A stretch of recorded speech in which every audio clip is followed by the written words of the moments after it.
오늘도 여러분들과 같이 사도행전 말씀 함께 묵상하면서 은혜를 받고자 합니다. 여러분에게 사진 하나, 그림이죠. 그림 하나 좀 보여드리겠는데요. 이 그림의 제목은 결코 포기하지 말라. 결코 포기하지 말라라는 그림인데요. 한번 보여주실래요? 네, 아주 묘한 그림입니다. 잘 보시면 뭐가 입속에 들어갔는데 무엇이 목을 잡고 있죠? 다시 불을 켜주시죠. 제목이 뭐라고요? 저 위에 상단에 영어로 제목이 붙여 있죠. 결코 포기하지 말라. 자, 우리가 저런 각오로 살아갈 수 있다면, 끝이라고 할 때에 끝이 아니라고 믿고 포기하지 않고 나아가는 삶을 살아갈 수 있다면 그 인생은 결코 불행하지 않을 것입니다. 지하철에 가방을 든 한 아저씨의 이야기를 여러분에게 소개하려고 합니다. 여러분 지하철에 가방 든 분이 이렇게 들어와서 승객들을 향해서 큰 소리로 이야기하는 분 있죠. 자, 이분이 이렇게 얘기합니다. 자, 여러분 안녕하십니까? 제가 이렇게 여러분 앞에 나선 이유는 좋은 물건 하나 소개해 드리기 위해서입니다. 잘 보세요. 여기 플라스틱 머리에 솔이 달려 있습니다. 이게 뭘까요? 맞습니다. 칫솔입니다. 이걸 뭘 하려고 가지고 나왔을까요? 맞습니다. 팔려고 나왔습니다. 얼마일까요? 단돈 1,000원입니다. 뒷면을 돌려보실까요? 영어가 써 있습니다. Made in Korea. 무슨 뜻일까요? 수출했다는 겁니다. 수출이 잘 됐을까요? 안 됐을까요? 망했습니다. 자, 그러면 여러분께 하나씩 돌려보겠습니다. 그리고 아저씨가 이제 칫솔을 하나씩 다 그 칸에 있는 분한테 다 돌렸습니다. 그리고 이어서 이렇게 말합니다. 자, 여러분, 제가 여기서 몇 개나 팔 수 있을까요? 궁금하시죠? 저도 궁금합니다. 그리고 얼마 후에 결과가 나왔습니다. 자, 여러분, 칫솔 4개 팔았습니다. 얼마나 벌었을까요? 칫솔 4개 팔아서 4,000원 벌었습니다. 제가 실망했을까요? 안 했을까요? 실망했습니다. 제가 여기서 포기할까요? 안 할까요? 절대 안 합니다. 바로 다음 칸이 있기 때문입니다. 그러면서 다음 칸으로 갔대요. 여러분, 이 가방을 들고 유이 다음 칸으로 건너간 이분을 바라보면서 그 칸에 남아있던 사람들이 웃음으로 거의 뒤집어졌다는 이야기예요. 여러분, 이 가방을 든 사람이 포기하지 않은 이유가 뭐라고요? 다음 칸이 있었기 때문이다. 여러분, 우리에게도 다음 칸이 있다는 사실 믿으십니까? 그렇다면 우리에게 아직도 남아있는 다음 칸이 있다면 오늘 지금 상황이 아무리 실패를 하더라도 어렵다 하더라도 우리에게는 미래가 있는 것입니다. 그렇죠? 오늘 성경 속에서 그런 이야기를 우리에게 전해주고 있습니다. 자, 오늘 성경의 말씀을 보면요, 교회는 아주 극적으로 성장하는 그런 축복 속에 있었습니다. 그러나 당시 헤롯 왕으로 오늘 본문에 소개되고 있는 이 헤롯 왕, 정확하게는 헤롯 아그리파 1세, 헤롯 대제의 손자에 해당하는 헤롯 아그리파 1세가 지금 팔레스틴의 대부분을 통치하고 있는 그 왕이 자신의 지위를 확고히 하기 위해서 그 당시 그리스도인들과 적대적인 관계에 있었던 유대 지도자들의 마음을 사기 위해서 그리스도인들을 핍박하기 시작합니다. 나랑 원수 관계에 있는 사람을 사람이 어려움을 당하는 모습을 보면서 유대 지도자들은 그런 상황을 보면서 굉장히 좋아했겠죠. 그러면서 이 헤롯 아그리파 1세에 대해서 호감을 갖고 좀 더 좋아했으리라고 생각이 됩니다. 일종의 전시용 차원에서 이런 교회의 박해를 가하는 그런 일들이 벌어진 것입니다. 그 상황에서 야고보라고 하는 사도는 순교를 당했고요. 그리고 오늘 본문 4절의 말씀에 보시면, 여러분 한번 성경 있으시면 성경 보실래요? 4절에 보시면 베드로가 감옥에 갇히게 되는 일이 벌어집니다. 그리고 6월절이 끝나는 날짜로 말하면 이제 다음 날에 해당하는 그날에 백성 앞에 끌어내서 이 베드로 역시, 야고보도 죽였고 베드로 역시 죽이고자 하는 계획을 갖고 있었습니다.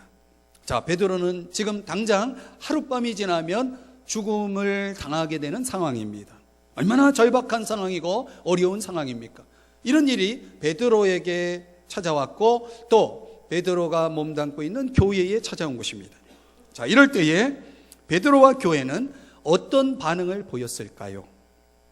자, 이들의 반응을 함께 오늘 성경을 통해 살펴보면서 저는 우리도 이렇게 갑작스럽게 우리에게 찾아올 수 있는 어떤 어려운 일이 있다면 그 어려운 일을 만날 때 저와 여러분이 베드로와 교회가 보여준 반응을 통해서 우리가 그때 해야 할 일이 무엇인지를 교훈해 준다는 사실입니다. 여러분, 세상 살아가면서 어려운 일 없는 사람이 어디 있습니까? 다 어렵죠. 그 어려운 일을 만날 때 어떻게 반응하느냐가 중요한 것입니다. 오늘 베드로와 교회가 보여준 반응을 통해서 저와 여러분이 배워야 할 어려운 일을 만날 때 우리는 어떻게 반응해야 할까요? 첫 번째는 기도해야 한다는 것입니다. 자, 오늘 성경 5절 말씀을 보십시다. 거기 보면 교회가 감옥에 갇힌 베드로를 위하여 무엇을 했다라고 말씀하고 있는지 보십시오. 무엇을 합니까? 간절히 하나님께 기도했다라고 성경이 말씀하고 있습니다. 자, 여러분, 내일이면 죽을 사람이에요. 베드로는 내일이면 죽을 사람입니다. 이런 상황에서 무슨 희망이 있겠어요? 끝이라 생각할 수밖에 없는 상황인데 왜 교회는 베드로를 위해서 기도했을까요? 조금 전만 해도 사도 야고보는 죽음을 당했거든요. 그런데 오늘 이 베드로를 놓고 교회가 기도한 이유는 무엇일까?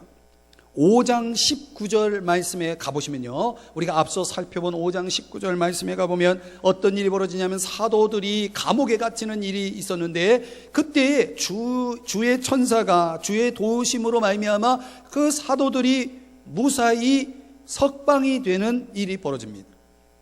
자, 이미 교회가 무엇을 경험했냐면 하나님이 도와주신다면, 지금 이 베드로 사도가 내일이면 죽을지 모르지만 하나님이 도와주신다면 베드로도 무사히 감옥에서 나올 수 있다라고 하는 경험이, 앞서 그런 경험이 있었기에 동일하게 하나님이 그렇게 하실 수 있다라고 하는 그런 생각을 가지고, 그런 기대를 가지고 하나님께 기도를 했다는 것입니다.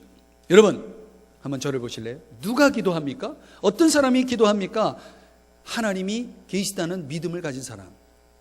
히브리서 11장 6절에 보면 믿음이 없이는 하나님을 기쁘시게 못하나니 하나님께 나아가는 자는, 즉 하나님께 기도하는 자는 누구예요? 하나님께 기도하는 자는 반드시 하나님이 계시다는 것과 또 하나님을 찾으면 상 주신다는 사실을 믿는 사람, 그럼 믿는 사람이 하나님께 기도하는 거예요.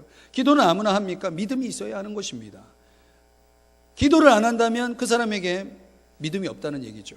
하나님이 살아계시고 하나님이 도우신다는 믿음을 가지시기를 주의 이름으로 축복합니다. 그런 사람들은 기도를 하게 되는 거예요. 그런 상황에서 기도해야 할 때 기도하게 되는 것입니다. 교회가 어떻게 기도했습니까? 오늘 성경에 간절히, 헬라어로는 ektenos라고 하는 단어를 쓰는데 이게 무슨 뜻이냐면, 다른 말로 얘기하면 끊임없이 기도했다는 얘기입니다. 자, 옥에 갇힌 베드로가 풀려 나올 수 있도록, 무사히 살아 돌아올 수 있도록 끊임없이 열렬하게 기도했다는 것입니다. 이런 기도를 누가 했냐면 겟세마네 동산에서 예수님께서 기도하셨는데 그때 이런 기도를 했다는 것입니다. 똑같은 단어가 사용되고 있어요. ektenos, 열렬히 끊임없이 간절히 기도했다는 것입니다. 교회가 어떻게든 하나님께서 응답하실 것을 믿고 그렇게 기도했다는 것입니다. 사도 바울도 빌립보서 1장 19절에서 그렇게 고백을 하고 있어요. 빌립보 교회 성도들이 나를 위해 기도하는 한 성령의 도우심으로 말미암아 내가 풀려날 것을 안다라고 그렇게 고백을 하고 있습니다. 여러분 가만히 보면요, 이 세상엔 두 종류가 있어요. 세상이 주는 힘, 세상 권력을 믿고 살아가는 사람이 있고 하나님을 믿고 살아가는 사람이 있습니다. 현상적으로 보고 또 우리 겉으로 표면적으로 보면 세상 권력이 커 보여요. 그래, 이 헤롯이라고는 절대 권력자가 가지고 있는 이 힘을 의존하고 있는 유대 지도자들 편에서 보면 그들이 훨씬 지혜로운 보이는 거죠. 그런데 여러분, 이 헤롯 아그리파 1세가 역사의 기록에 의하면 이 사건, 오늘 성경 12장의 사건 이후에 5년 동안 병을 앓다가 54세에 죽고 맙니다. 여러분, 권력이라고 하는 것은 영원한 것이 아니에요. 우리가 의지하고 붙잡고 있지만 여러분, 정권이라는 게 한순간이잖아요. 있을 때뿐이죠. 언젠가는 사라지는 것입니다. 우리 인간이 이 세상에 소유하고 있는 힘이라고 하는 것은 그것은 일시적이고 찰나적인 거예요. 그런 것을 의지하지 말라고 성경이 말씀하고 있거든요. 도울 힘이 없는 인생을 의지하지 말라. 그래서 사람이 자꾸 그런 현상적인 것에, 당장에 눈에 보이는 것에 자꾸 마음을 두고 거기에 마음을 빼앗길 때가 참 많이 있다는 거죠. 영원하지 않은 것을 의존하는 것만큼 인생이 불안하고 불행한 것은 없는 것입니다. 그런데 여러분, 하나님은 영원하신 분입니다. 하나님의 능력은 무한합니다. 여러분, 하나님의 이 능력을 의지하지 않고 무엇을 의지할 수 있단 말입니까? 영원하신 하나님, 무한한 능력을 가지신 하나님께 기도하며 사는 것보다 더 지혜로운 것이 없다고 저는 믿습니다. 그래서 스코틀랜드 여왕인 메리가 이런 말을 했대요. 나는 군사 수만 명보다 기도하는 존 낙스가 더 두렵다. 여러분, 군사 수만 명의 힘보다 한 사람의 기도가 더 강력하다는 것을 이 여왕이 인정하고 있는 것입니다. F.B. 마이어라고 하는 분은 이런 얘기를 했습니다. 인생의 큰 비극은 응답되지 않은 기도가 아니라 드려지지 않는 기도에 있다. 여러분, 사실상 이 인생의 비극은 기도하지 않는 것에 있다는 사실이에요. 2절 말씀을 보실까요? 자, 여기 오늘 성경에는 아주 난해한 문제가 하나 있습니다. 2절 말씀에 어떤 내용이 나오냐면 요한의 형제 야고보가 죽음을 당했다라는 내용이 나옵니다. 자, 야고보는 죽음을 당했습니다. 우리가 생각해 볼 때 베드로를 위해서 기도한 교회가 베드로를 위해서 기도했죠. 야고보를 위해서 기도했을까요? 오늘 성경에는 언급되고 있지 않지만 저는 분명히 기도했다고 믿습니다. 자, 그런데 야고보는 죽었습니다. 교회가 기도했음에도 불구하고 야고보는 죽었습니다. 그런데 오늘 이 베드로는 기적적으로 구출이 됩니다. 자, 그렇게 보면 이 삶에 있어서는 이런 난제가 얼마나 많은가라는 생각을 해보게 됩니다. 교회가 기도했는데 누구는 죽고 누구는 살았다는 것입니다. 우리가 생각해 볼 때 한 아이는 신체적인 장애를 입고 태어나고 한 아이는 아주 운동에 좋은 은사를 가지고 태어나서 성장 과정 속에 전혀 다른 삶을 살아간다고 볼 때에 이 얼마나 인생이 불공평합니까? 누구에게는 우리가 볼 때에는 참 축복되고 누구에게는 참 불행한 삶을 살아간다고 볼 때에 이게 도대체 왜 이런 일이 이 세상에는 있는 것일까라고 하는 문제를 던지게 됩니다. 사실 저도 성경을 연구하고 묵상하는 그런 목회자로서 이런 문제에 대해서 성도님들이 질문해 올 때는 굉장히 곤란해합니다. 도대체 왜 이 땅에는 이렇게 답할 수 없는 질문들이 많이 있는가라고 하는 것이죠. 여기에 대해서 답을 찾는 중에 성경에서 전도서 3장 11절에서 답을 발견하게 되었습니다. 거기 일부분을 소개하면 전도서 3장 11절을 말씀해 보면 하나님이 하시는 일의 시작과 끝을 사람으로 측량할 수 없게 하셨다, 이런 말씀이 나옵니다. 인간은 무엇을 예측할 수 있는 존재가 아닙니다. 여러분 당장 내일 무슨 일을 만날지 우리가 어떻게 알겠습니까? 계획하고 사는 존재이긴 하지만 예측할 수는 없는 거예요. 무엇이 일어날지, 무엇이 나에게 내 인생 앞에 기다리고 있을지 모르는 것입니다. 이 일이 잘 될지 저 일이 잘 될지 모르는 것입니다. 그런데 오늘 우리가 이런 하나님이 하시는 일에 대해서 인간이 예측할 수 없게 하신 이유는 뭘까요?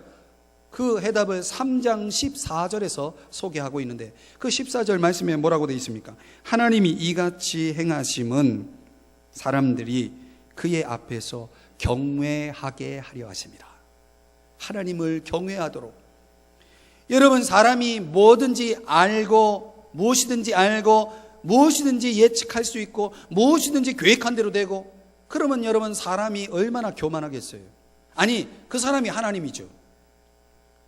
여러분 그렇게 하나님처럼 자신이 마치 하나님인 양 그렇게 착각하면서 살아가는 사람들이 이 세상에 많아요.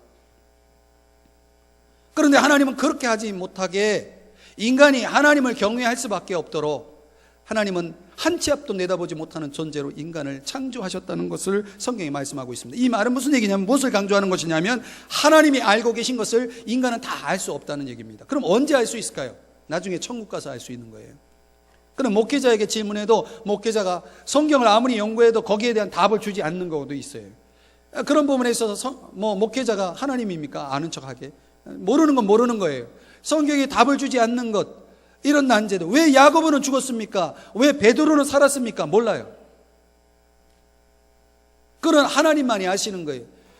그럼 왜 하나님은 거기에 대한 이유를 답을 주지 않았을까요? 하나님은 꼭 우리가 알아야 할 것만 알려주십니다. 하나님은 그런 존재였어요. 중요한 건 뭐냐면 야고보는 왜 죽었냐면 헤롯 아그리파 1세가 악하기 때문에 죽은 것입니다. 그 악한 사람이 행하는 악을 잠시 허용하신 하나님의 뜻이 뭐냐면 궁극적으로는 모든 악을 심판하실 하나님임을 보여줍니다. 그래서 12장 안에 헤롯 아그리파 1세가 어떤 병에 의해서 바이러스에 의해서 죽습니다. 5년 동안 끙끙 앓다가 죽습니다. 하나님의 심판이었음을 이 사도행전을 기록한 누가 저자가 그것을 밝히고 있어요. 실제로 역사에 보면 희한한 병에 걸려서 아그리파 1세가 죽었다는 이야기가 전해지고 있습니다. 그의 나이 54세에 죽었다고 이야기가 되고 있습니다. 그럼 우리가 이 믿는 사람들이 살아가면서 어려운 일을 겪을 때 난제가 우리에게 찾아오는 것이에요.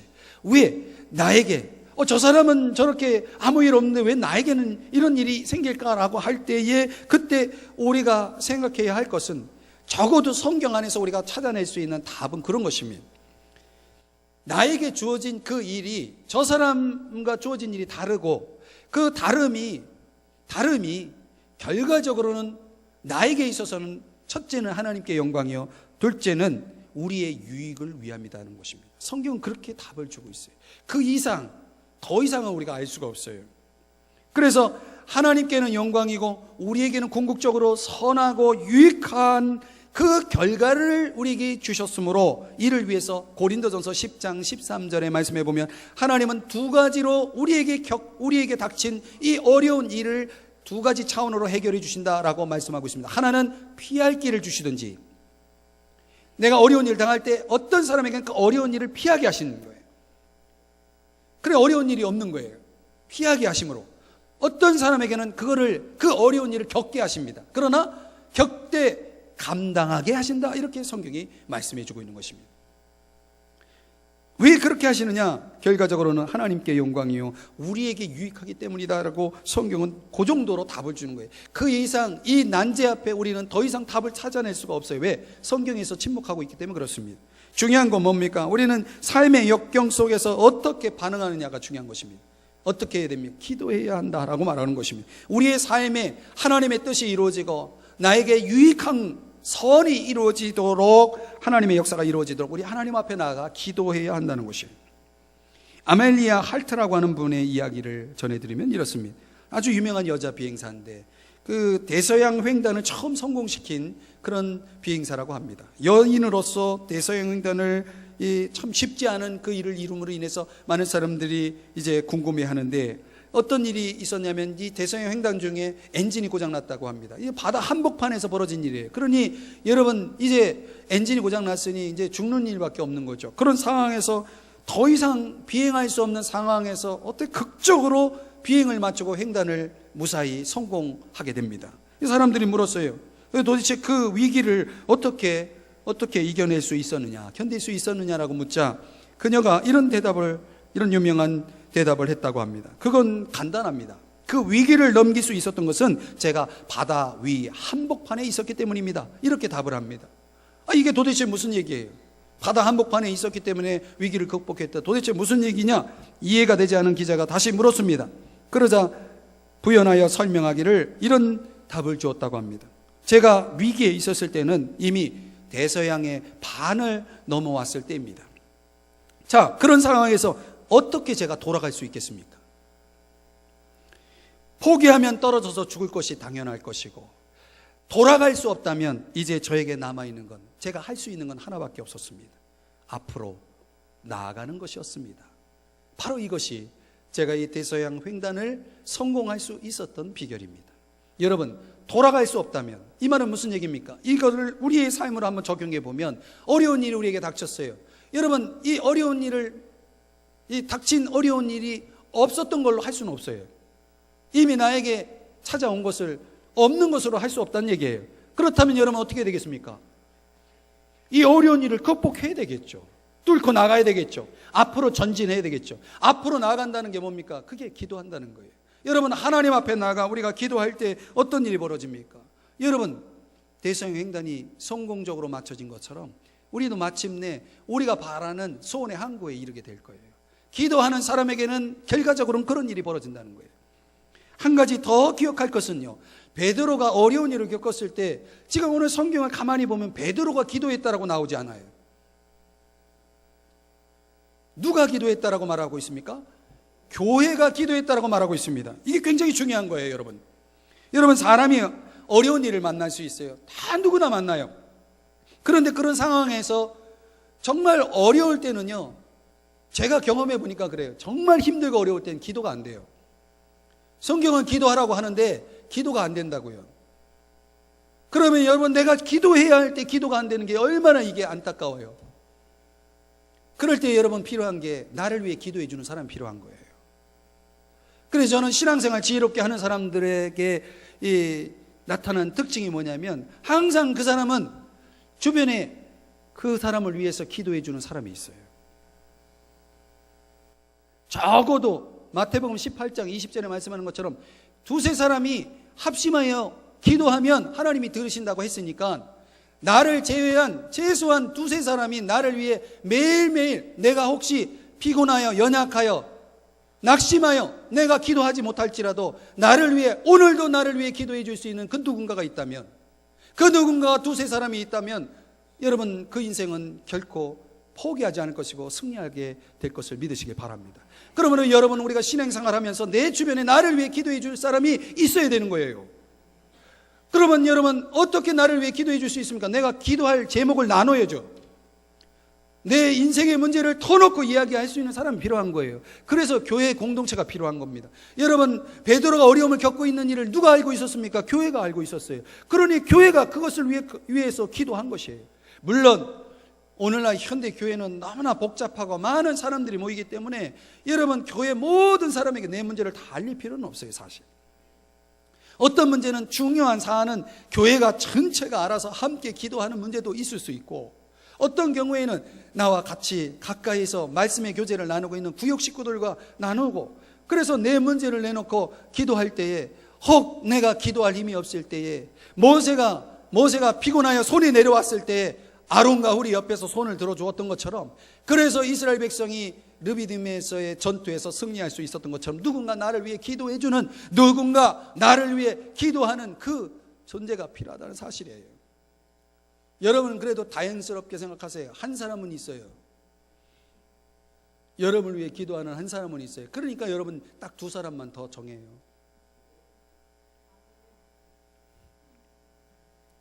그 한 사람이 누군지 모르시죠? 여러분, 어려운 일을 만나면 사실 기도해야 돼요. 기도밖에 없어요. 여러분, 내 인간적으로 내가 해결할 수 있는 길이 있다 그러면 그렇게 하시면 돼요. 그러나 여러분, 내가 할 수 있는 게 아무것도 없을 때는 하나님께 매달릴 수밖에 없는 거죠. 그래서 여러분, 하나님 앞에 기도할 때에 여러분 정말 힘들 때는 다시 말씀드립니다. 기도가 안 돼요. 그러니까 우리 주변에는 항상 나를 위해 기도해주는 기도의 후원자가 있어야 돼요. 그래서 여러분, 공동체가 필요한 것입니다. 교회가 필요한 이유가 그래요. 그냥 하나님만 잘 믿고 나만 열심히 신앙생활하면 되죠. 예, 그것도 괜찮아요. 그러나 여러분, 위기 때에는 그게 안 통해요. 내가 넘어지면 내 주변에 나를 일으켜줄 사람 없으면 그걸로 끝날 때가 많아요. 그러니 여러분, 얼마나 신앙적으로 내가 정말 건강하게 신앙생활하는 방법은 그런 것이에요. 어려운 일을 만나면 기도해야 됩니다. 어떻게 기도해야 됩니까? 함께 기도하시기를 주의 이름으로 축복합니다. 두 번째는요, 어려운 일을 만날 때 오늘 베드로와 교회가 보여준 태도는 뭐냐면 신뢰하라는 것입니다. 하나님을 어떻게 하라? 신뢰하라는 것입니다. 6절의 말씀을 보세요. 베드로가 무엇을 하고 있는지 보세요. 난 이 말씀이 이해가 안 가요. 6절에 보면 베드로가 무엇을 하고 있습니까? 쇠사슬에 매여서 뭐 하고 있어요? 누워 자고 있어요. 여러분, 이게 말이 됩니까? 당장 내일이면 죽을 사람이 잠이 와요? 이 누워 자고 있는 모습 속에서 우리가 무엇을 깨달아야 되냐면, 여러분, 베드로는요 원래 기질적으로 성격적으로 충동적이고 감정적인 사람이에요. 굉장히 예민한 사람이에요. 여러분, 예민한 사람이 무슨 일을 어떤 스트레스를 받았어요. 마음에 근심이 있어요. 조여오는 상처가 있어요. 아픔이 있어요. 잠 안 와요. 잠을 잘 수가 없어요. 여러분, 불면증이라는 게 그래서 오는 거 아닙니까? 그런 세상에서 겪는 어려운 일, 스트레스 때문에 그런 심리적인 그런 고통을 겪는 사람들이 얼마나 많아요. 그 잠이 안 오게 돼 있어요. 그런데 베드로가 자고 있다는 거예요. 이건 뭘 얘기해요? 죽음을 앞에 둔 상황 속에서, 그의 모습 속에서 우리는 뭘 배울 수 있는 거예요? 베드로가 왜 잤을까요? 질문을 던져보는 거예요. 베드로는 도대체 왜 잤을까? 그 해답에 대해서 성경에 보면 17절에 가보면요, 베드로가 나중에 이 사건에 대해서 자신이 간증하는 내용이 나와요. 17절에서 그가 뭐라고 얘기하냐면, 주께서 자기를 이끌었다, 이렇게 말하고 있어요. 주께서 자기를 이끌었다. 이 말은 무슨 얘기냐면, 베드로에게 있어서 어떤 믿음이 있었는가? 베드로는, 자, 이제 저를 보세요. 내가 살든지 죽든지 그냥 하나님이 알아서 해주세요. 뭐 한 거예요? 맡겼다는 거예요. 여러분, 사람이 언제 편안하냐면 내려놓을 때 편안해요. 내가 무엇을 꽉 잡고 있을 때에는요 긴장이 되게 돼 있어요. 그런데 잡고 있는 걸 내려놓으면 이 편안해지는 걸 느껴요.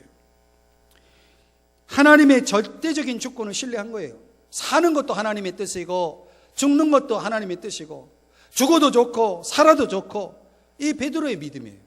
그러니 여러분, 삶을 완전히 하나님께 맡긴 그런 상황에서 뭐가 두려웠겠어요? 뭐가 스트레스가 되겠어요? 그러니까 마음이 평안하니까 잠이 오는 거죠. 사람이 평안할 때 잠이 오는 거 아니겠습니까? 베드로전서 2장 23절에 사도 베드로가 나중에 편지를 쓰는데 그 편지 내용 속에 이런 얘기가 나와요. 욕을 받으시되 맞대어 욕하지 아니하시고 고난을 당하시되 위협하지 아니하시고 오직 공의로 심판하시는 이에게 부탁하시며. 예수님이 이런 삶을 살았다는 거예요. 예수님이 고난당하고 욕을 받고 이 억울한 일을 그렇게 당했어도 예수님은 어떻게 하셨다? 공의로 심판하시는 하나님에게 뭐 했다? 부탁했다라고 말하고 있습니다. 이 부탁했다는 단어가 중요한 거예요. 여러분, 여러분의 삶의 문제를 누구에게 부탁할 수 있어요? 여러분이 경제적인 문제, 여러분이 개인적으로 겪고 있는 자녀 문제, 사업 문제, 여러분의 일상의 그 수많은 문제를 누구에게 부탁할 수 있냐고요? 사람에게 부탁해봐요. 부담 가져요. 싫어해요. 그래서 정말 좋은 일을 얘기할 때는 사람들은 좋아해도 힘든 거 부탁하면 사람들은 불편해하고 싫어해요. 그런데 여러분, 성경에 뭐라고 말하냐면 베드로전서 5장 7절에 보면 너희 염려를 다 그 예외가 없어요. 다 주께 맡기라. 이는 그가 너희를 돌보심이라. 이렇게 말씀하고 있습니다. 여러분, 우리 하나님은 우리가 무엇을 맡겨도 부담 느끼시는 분이 아니에요. 주님은 우리의 모든 것을 돌보실 수 있는, 케어해 줄 수 있는 분이에요. 그래서 빅톨 위고라고 하는 분이 이런 말을 했습니다. 인생에서 큰 슬픔을 만날 때 용기를 갖고 작은 슬픔을 만날 때 인내하라. 그리고 당신에게 날마다 주어진 임무를 힘들여 완수한 다음에는 가서 평안히 잠들라. 하나님이 깨어 계신다. 참 멋진 얘기예요. 하나님이 어떻게 계세요? 네, 하나님이 깨어 계세요. 우리는 매일 선택해야 합니다. 염려하든지 맡기든지, 그래서 평안하든지. 이 선택이라고 하는 것은 어떤 면에서 보면 매일의 영적 싸움이에요. 그래서 베드로전서 5장 7절에 염려를 다 맡기라 이렇게 말하고 나서 8절 9절에서는 뭐라고 얘기하냐면 근신하라, 깨어라, 너희 대적 마귀가 우는 사자같이 삼킬 자를 찾는다. 여기서 삼킬 자는 어떤 사람이냐면 염려하는 사람입니다. 사람이 염려하면 아무것도 못해요. 마치 맹수 앞에 꼼짝 못하고 움츠려 들고 있는 그런 동물의 모습처럼 마귀가 우리를 삼키려고 그렇게 공격해 오는데, 어떤 방법으로 우리를 삼키려고 하느냐? 우리를 염려하게 만든다는 거예요. 그럴 때 여러분 우리가 어떻게 해야 되냐? 9절에 너희는 믿음을 굳건하게 하여 저를 대적하라. 마귀를 대적하라고 그러겠어요. 그러니까 믿음으로 마귀를 대적하고, 여러분이 염려가 오고 근심이 오고 여러분의 마음을 붙잡고 있는 그 어떤 어둠의 세력을 여러분이 대적하면, 믿음으로 대적하면, 그 믿음이라는 게 뭐예요? 하나님을 신뢰하는 거예요. 하나님을 믿고 그 마귀를 대적하면 여러분에게 그 어떤 밤도 물러갈 줄 믿으시기를 바랍니다. 저녁에는 울음이 깃들일지라도 아침에는 기쁨이 오리로다. 시편 30편 5절의 말씀이에요. 여러분, 기쁨이 오는 것입니다. 그러니까 베드로는 어떤 사람이에요? 주님이 누구보다도 내 문제를 아주 효과적으로 다루실 거라고 하는 그런 경험이 있고 믿음이 있고 신뢰가 있었던 거예요. 그 죽음을 앞두고도 온몸을 쇠사슬에 매여 있는 상태에서도 누워 자고 있었던 것이죠. 우리는 이 베드로의 행동에서 무엇을 배울 수 있냐면 신뢰의 중요성을 배우는 것입니다. 사랑하는 성도 여러분, 어려움을 당할 때 기도하십니까? 또 주님이 알아서 하실 거다, 주님이 나에게 최선을 주실 거다라는 사실을 믿으십니까? 주님을 신뢰하고 주님께 맡기시기를 주의 이름으로 축복합니다. 마지막으로 세 번째는, 어려운 일을 만나면 우리는 하나님께 순종해야 합니다. 한번 따라 하십시다. 순종하자. 자, 오늘 성경 7절 8절을 보시면 주의 천사가 나타나서 베드로를 흔들어 깨웁니다. 그러면서 말합니다. 야, 일어나, 빨리 일어나. 그리고 신을 신어. 이렇게 막 지시를 해요. 그런데 여러분 주무시고 계시는데 와서 흔들어 깨워요. 야, 빨리 옷 입어. 빨리 어디 신 신고 가자. 그러면 여러분 뭐라고 얘기해요? 어딜 가? 왜? 뭐 하려고? 이렇게 물어야 될 거 아니에요. 그런데 베드로의 반응을 보세요. 하나의 질문도 없어요. 그냥 하라는 대로 뭐예요? 오늘 성경에 뭐라고 말씀하냐면, 오늘 표현대로라면 8절을 보세요. 중간에 그대로 하니, 베드로가 어떻게 했어요? 그대로 하니. 아유, 왜 귀찮게 자는 사람 깨워? 하면서 그렇게 뭐 반문하거나 질문하거나 그러지 않고 그대로 하니, 겉옷을 입고 따라와라. 그대로 하니. 9절에 베드로가 나와서 따라갈세. 그러니까 베드로는 어떤 사람이에요? 베드로는 주님이 이끄시는 대로 따라가는 사람이었다. 순종하는 사람이었다는 것입니다. 그런데 그렇게 순종하고 따라가니까 어떤 일이 벌어져요? 10절. 쇠문에 이르니 문이 저절로 열리는지라. 이 저절로라는 단어가, 헬라어 이 저절로라는 단어가 오토매틱이라는 영어 단어의 근원이 되는 거예요. 자동문이 됐다는 얘기입니다. 앞에 딱 서니까 센서가 마치 작용하듯이 문이 저절로 열렸다는 것입니다. 여러분, 하나님을 따라가는, 우리 주님을 순종하여 따라가는 사람에게 어떤 일이 벌어집니까? 저절로 열리는 것입니다. 쇠문도 저절로 열리는 것입니다. 순종은 무엇입니까? 말씀하신 그대로 따라가는 거예요. 그렇게 하기가 쉽습니까? 어렵습니까? 어렵습니다. 왜 어렵습니까? 우리 이성적으로 판단하기 때문에 그렇습니다. 사람들이, 베드로도 그래요. 아무 말 없이 천사를 따랐다는 것은 모든 걸 그냥 하나님을 전폭적으로 신뢰했다는 얘기고, 주님의 인도를 자기의 이성으로 판단하지 않고 그냥 주님의 인도를 따랐다는 얘기예요. 여러분, 하나님은 어떤 분이십니까? 신학에서는 좀 어려운 용어로 내 제자라고 말합니다. 우리와 함께 하시는 하나님, 내 제자. 또 하나님은 어떤 분이시냐면 초월하신 하나님, 우리 밖에서 역사하신 하나님. 그래서 이 내 제자와 초월자를 조금 더 다르게 설명하면 하나님은 어떤 분이시냐면 우리의 이성을 통해서 일하시는 하나님, 또 우리의 이성을 넘어서서 일하시는 하나님, 이런 하나님을 성경이 말씀해 주고 있는 것입니다. 그래서 우리는 우리 이성 안에서 일하실 때는 하나님을 믿는데 이성 밖에서 하나님이 무엇을 할 때에는 우리가 거기에 대해서 의문을 품을 때가 많이 있는 거죠. 이 베드로는 그런 차원에서 이 하나님의 역사에 대해서, 하나님의 인도하심에 대해서 자기의 이성에 납득이 되지 않아도 그대로 따랐다는 얘기예요. 하나님께 순종한다는 것은 바로 그런 것입니다.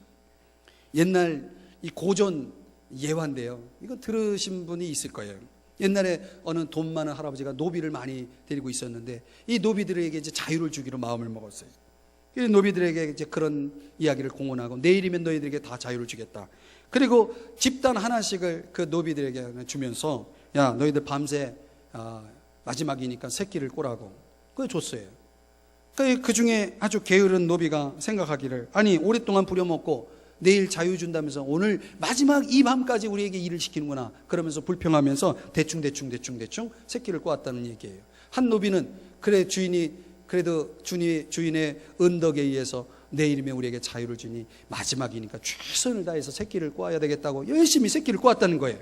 그리고 이제 다음 날이 돼서 주인이 나타났는데, 자 이제 자유를 선언할 그 선언문을 이제 들으려고 준비되어 있는 노비들에게 그렇게 얘기합니다. 어젯밤에 너희들이 꼰 그 새끼줄에다가 이 내가 주는 이 동전을 다 껴가지고 가지고 가라. 이게 너희들의 품삯이다. 그러면서 줬다는 거예요. 그 새끼를 대충 꼰 그 노비는 몇 개를 가져갔을까요? 동전 한 서너 개 달랑 겨우 거기다 껴가지고 겨우겨우 그걸 가져갔고, 성실하게 마지막까지 충성을 다하기로 그렇게 마음을 먹고 열심히 새끼줄을 꼰 그 노비는 얼마나 많은 동전을 그 새끼줄에 달아서 가지고 나갔겠는가, 이런 이야기예요. 여러분, 우리가 하나님 앞에 순종한다는 건 이런 것이죠.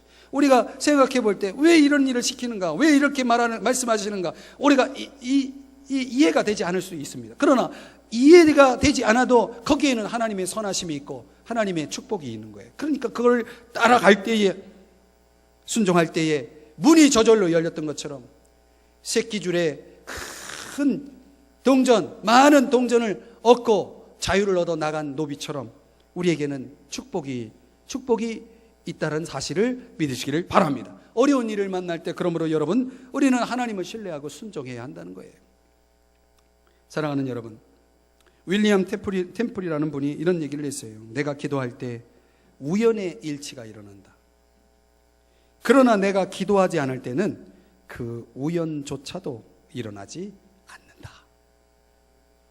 여러분, 우리가 살아가면서 이런저런 수많은 일들을 겪으면서 살아가는데, 사실 그런 상황 속에서 우리가 어떻게 반응할 것인가라고 하는 부분은 우리의 선택의 문제예요. 어떤 그리스도인이 이런 시를 남겼어요. 한 걸음이 당신을 그리 멀리 데려다 주는 것은 아니어도 당신은 계속 걸어야 합니다. 한마디 말로 당신 자신을 다 설명하는 것이 아니어도 당신은 계속 말해야 합니다. 하나의 행동이 모든 것을 이루어 놓는 것은 아니어도 당신은 계속 행해야 합니다. 그렇습니다. 이 시처럼 우리가 행하는 그 단 한 번의 기도가, 신뢰가, 순종이 아무것도 아닌 것처럼 보여질지라도, 사실 그렇다고 그것이 모든 걸 다 당장 해결해 주는 것은 아닐지라도 우리는 그것을 계속해야 한다는 거예요. 그리하면 절망이 희망으로 바뀌고, 닫혀진 문이 열려지고, 또 우리의 삶에 있어서 하나님의 궁극적인 선이 이루어지고 하나님의 영광이 나타날 것을 믿으시기를 바랍니다. 어려운 일을 만났을 때 어떤 상황에서도 저와 여러분이 절대로 기도를 포기하지 말아야 합니다. 여러분, 기도하기 힘들면 함께 기도하시기 바랍니다. 하나님을 계속해서 신뢰하셔야 됩니다. 여러분, 이해가 되지 않아도, 이성적으로 이해가 납득이 되지 않아도 여러분, 우리는 하나님께 순종하셔야 합니다. 그리하면 우리의 남은 생애를 통해서 주님의 뜻이 이루어질 거예요. 그리고 주님께서 예비하신 은혜가, 축복이 여러분의 삶 속에 함께 할 것을 믿으시기를 바랍니다. 이제 여러분, 우리는 포기하지 않고 기도하기 위해서 저와 여러분이 무엇을 기도해야 합니까? 누구와 함께 기도해야 합니까? 우리 스스로에게 물으십시오. 계속해서 신뢰하는 사람 되기 위해서 여러분, 절대적인 하나님의 주권을 우리가 신뢰하고 있는지를 우리 자신에게 한번 물어보시면서 우리 주님 앞에 믿음을 구하셔야 합니다. 온전히 순종하는 사람 되기 위해서 저와 여러분이 이제 오늘 주님께서 여러분에게 말씀을 들려주실 때 여러분에게 순종하라 말씀하신 것이 무엇입니까? 그것을 순종해 보세요. 문이 저절로 열리게 될 것입니다. 기도하시겠습니다.